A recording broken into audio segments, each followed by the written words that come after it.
Satisfaction sat in the lobby of Preston Industries, waiting for my little brother Marcus to finish his shift.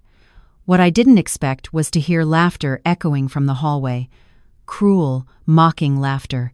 I followed the sound to a storage room and froze. My brother, my Marcus, was on his hands and knees scrubbing the floor while 3 men in expensive suits stood around him, watching like he was some kind of entertainment. One of them, a silver-haired man I recognized from the wedding photos as Victoria's father, Richard Preston, nudged Marcus with his polished shoe. "Missed a spot, son-in-law. What's that fancy degree worth if you can't even mop properly?" Marcus looked up and our eyes met. The shame on his face nearly broke me. He was 32 years old, a chemical engineer with honors, and he was being treated like dirt. I turned and walked away. Not because I didn't care, but because if I had stayed one more second, I would have destroyed everything I had been building for the past decade. My name is Naomi Carter. I'm 38 years old, and this is the story of how I dismantled a family empire to avenge my baby brother. By the end of this story, the man who made my brother Neil would lose everything he ever owned. His company, his mansion, his reputation, all of it, gone. Welcome to Martha's Stories. I share new life stories here every day, and I'd really appreciate it if you hit subscribe and liked this video. Now, let me take you back to the beginning. Trust me, you'll want to hear how this all unfolded. Growing up, Marcus and I had nothing. Our father left when I was 10 and Marcus was 4. Mom worked double shifts at a textile factory just to keep food on the table.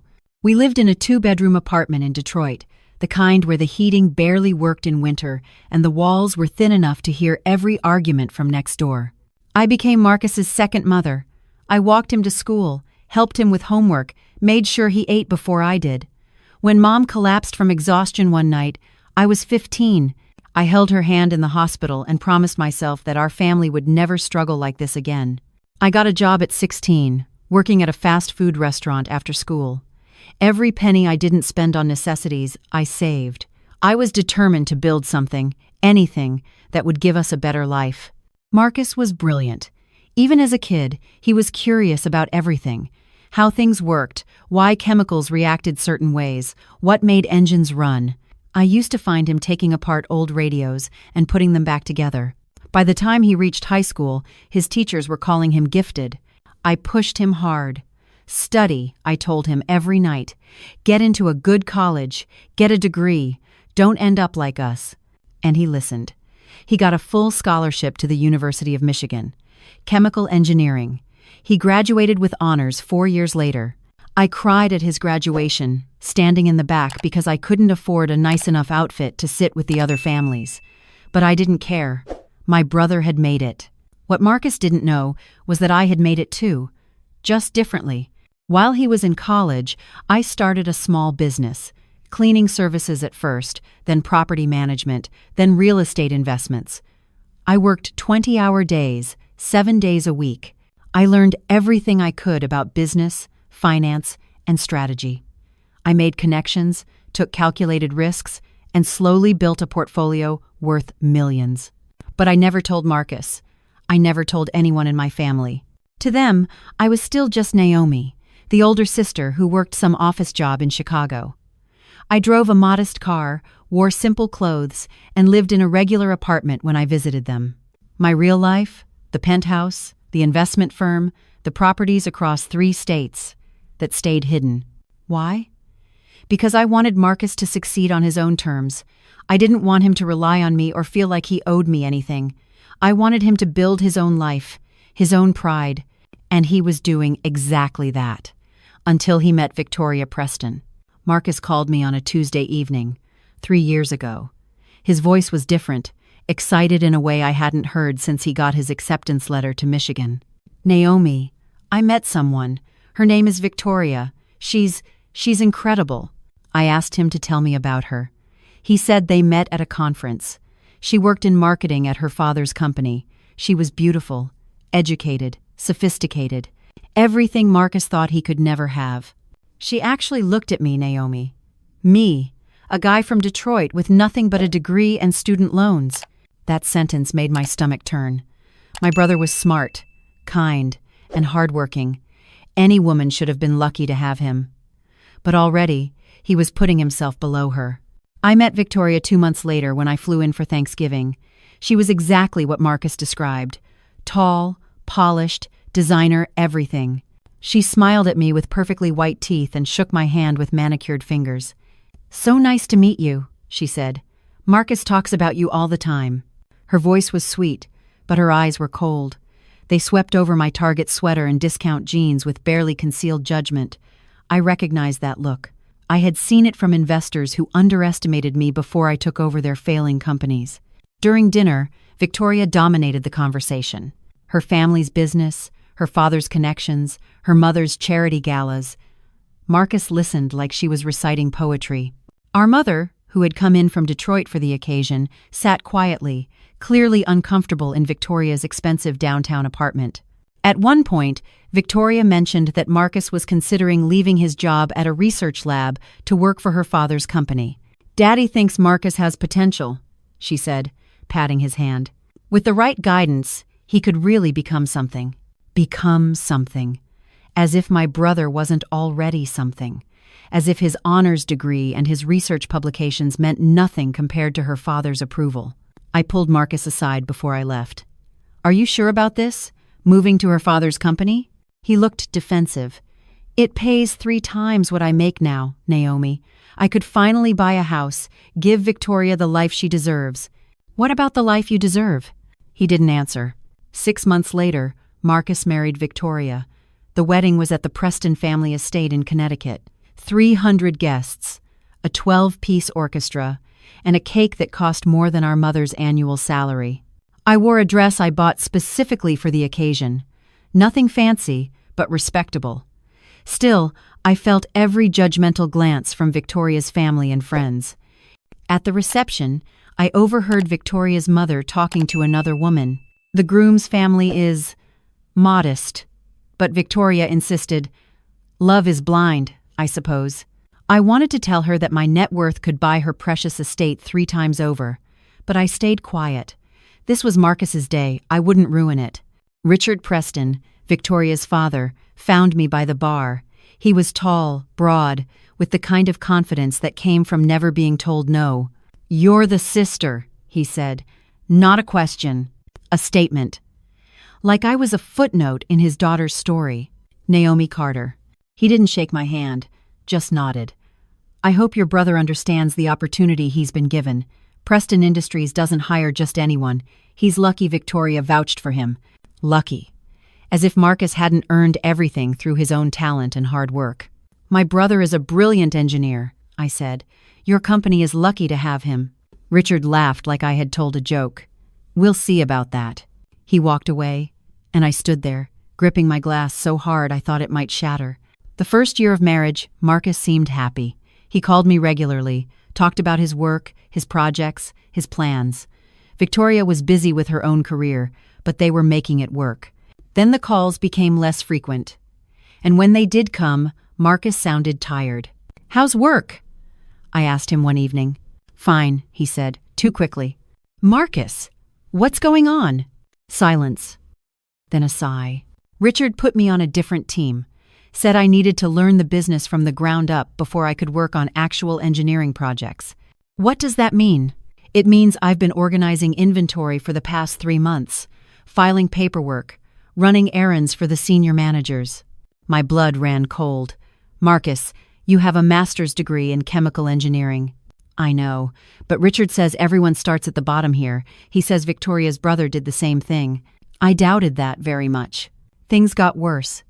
Every time I talked to Marcus, he seemed smaller somehow, less confident, less like the brilliant, curious boy I had raised.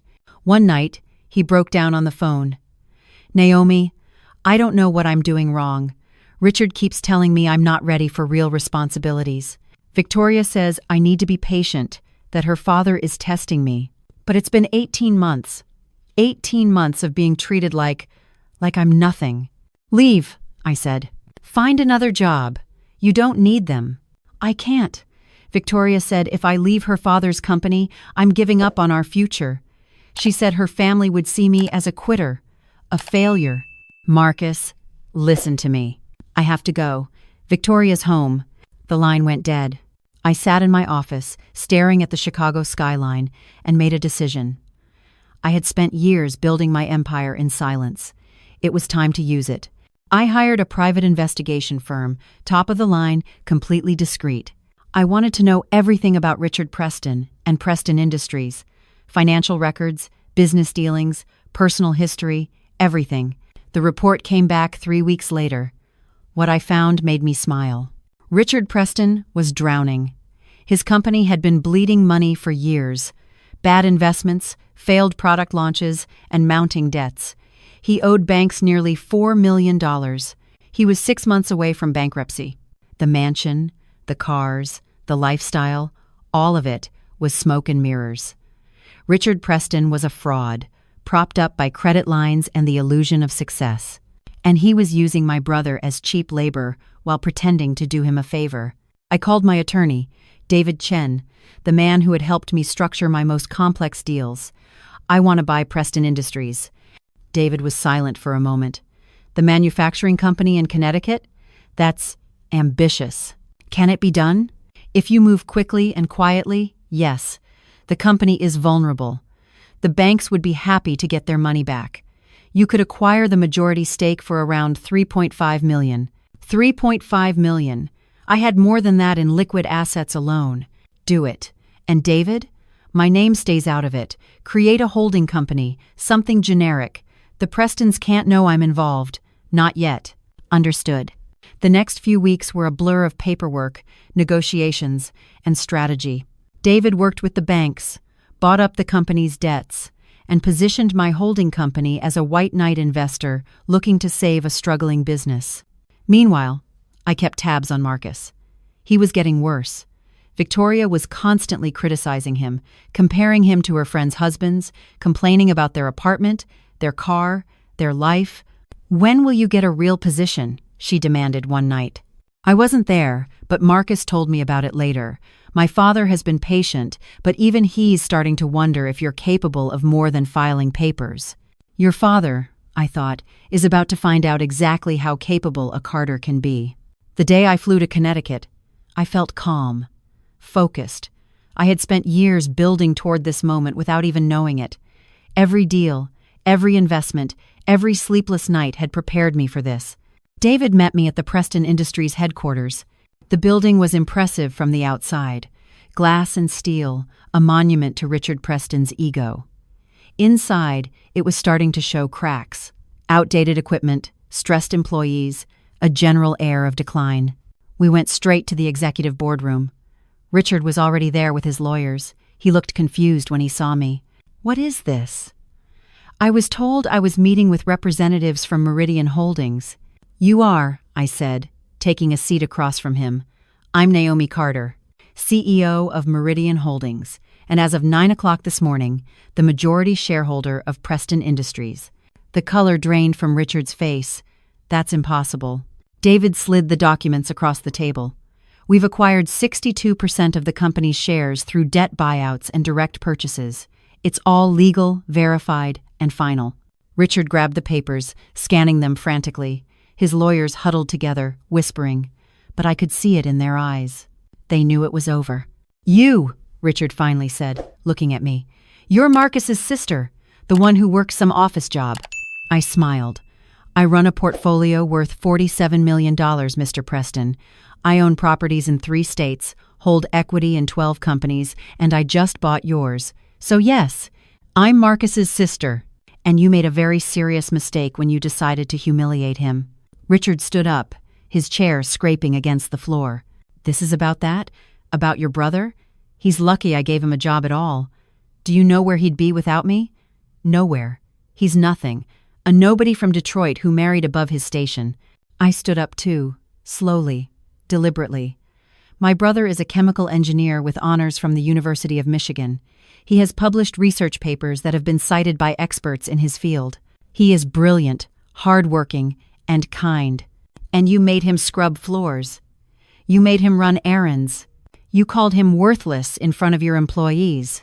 I leaned forward. "Now let me tell you what's going to happen. You're fired, effective immediately. You will collect your personal belongings and leave this building within the hour. Security will escort you out." "You can't do this." "I own this company. Mr. Preston, I can do whatever I want." His lawyers tried to intervene, talking about contracts and severance, but David shut them down. Everything was legal. Everything was documented. Richard Preston had no ground to stand on. As security led him out, I called after him. "Oh, and Richard? I have an opening in the janitorial department. $15 an hour. Let me know if you're interested." He didn't look back. That evening, I went to Marcus's apartment. Victoria answered the door, her face tight with barely contained rage. "You," she spat. "Do you have any idea what you've done? My father is ruined. The company, his reputation, everything, gone. Because of you. Because of him," I corrected. "He ruined himself by treating people like they were beneath him, including your husband, my brother." Marcus appeared behind Victoria. He looked shell-shocked. "Naomi, is it true? You bought Preston Industries?" "Yes. But how? I thought you worked an office job." I took his hands in mine. "Marcus, I've been building a business for the past 15 years. I didn't tell you because I wanted you to succeed on your own. I never wanted you to feel like you needed my help, but when I saw what they were doing to you, I couldn't stand by anymore." Victoria laughed bitterly. "This is ridiculous. You expect me to believe that you, the woman who wore a Target dress to my wedding, are some kind of millionaire?" "I don't expect you to believe anything," I said calmly. "I expect you to pack your bags and leave my brother alone." Victoria turned to Marcus. "Are you going to let her talk to me like this? Marcus, say something." Marcus was quiet for a long moment. Then he looked at Victoria with clearer eyes than I had seen in years. "She's right." "What?" "Your family treated me like garbage, Victoria. Your father made me scrub floors. He called me worthless in front of everyone. And you never defended me. Not once. You just told me to be patient, to prove myself, to earn their respect. But I was never going to earn it, was I? Because to you and your family, I was always going to be the poor kid from Detroit who got lucky." Victoria's face hardened. "If you're choosing her over me, I'm choosing myself," Marcus said. "For the first time in 3 years, I'm choosing myself." Victoria left that night. She filed for divorce a week later, citing irreconcilable differences. She tried to claim assets, but Marcus didn't have any. Everything they owned had been in her name or her father's. She walked away with nothing but her designer bags and her wounded pride. Marcus moved in with me temporarily while he figured out his next steps. For the first few days, he was quiet, processing. Then one morning, he came into my kitchen and sat down across from me. "Why didn't you ever tell me? About the money? The business? Any of it?" I poured him a cup of coffee. "Because I wanted you to know that you could succeed on your own. And you did, Marcus. You got that degree, you published those papers, you built a career. That was all you. But all this time, you were. I was your sister. That's all that matters." He was quiet for a moment. Then he laughed. Actually laughed. The look on Richard's face must have been incredible. I grinned. It was. I restructured Preston Industries over the following months, renamed it Carter Manufacturing. I brought in new management, invested in better equipment, and most importantly, I treated the employees like human beings. The ones who had witnessed Marcus's humiliation apologized to him personally. Turns out, most of them had hated Richard too. They were just too scared to say anything. I offered Marcus a position, head of research and development. He hesitated at first, worried about what people would think, but I reminded him that he was qualified, talented, and more than capable. He wasn't getting the job because he was my brother. He was getting it because he was the best person for it. He accepted, and he thrived. Richard Preston, meanwhile, fell hard. Without his company or his reputation, his creditors came calling.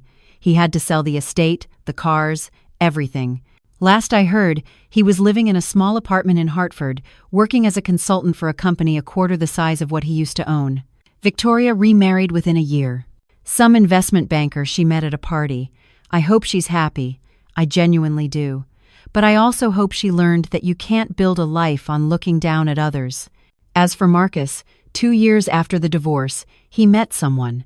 Her name is Angela. She's a pediatric nurse, warm and kind and completely unimpressed by money or status.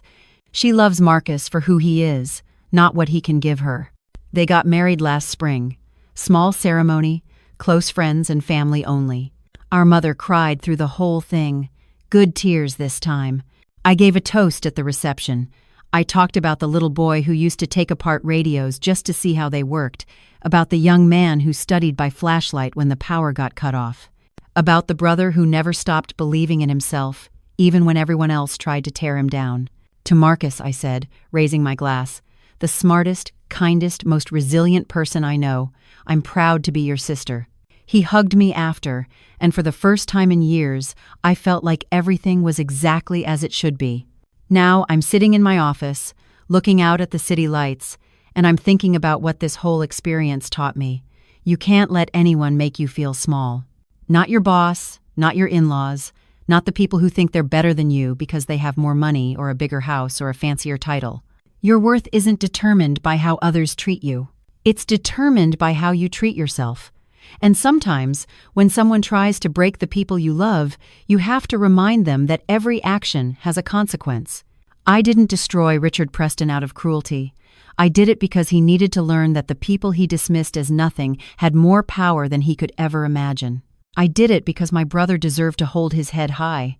I did it because family protects family, and I would do it all over again. I'm so glad you stayed with me through this whole story. If it resonated with you, please show me by liking this video and subscribing to my channel. Let's see how many of us there are. Write in the comments where you're watching from and what time it is. I'm always curious to know where all you amazing people are tuning in from. And if you want to support me a little extra, you can also send a small donation. I share new life stories for you every single day. Now, 2 of my most popular stories are about to pop up on screen, so stick around and choose your next adventure.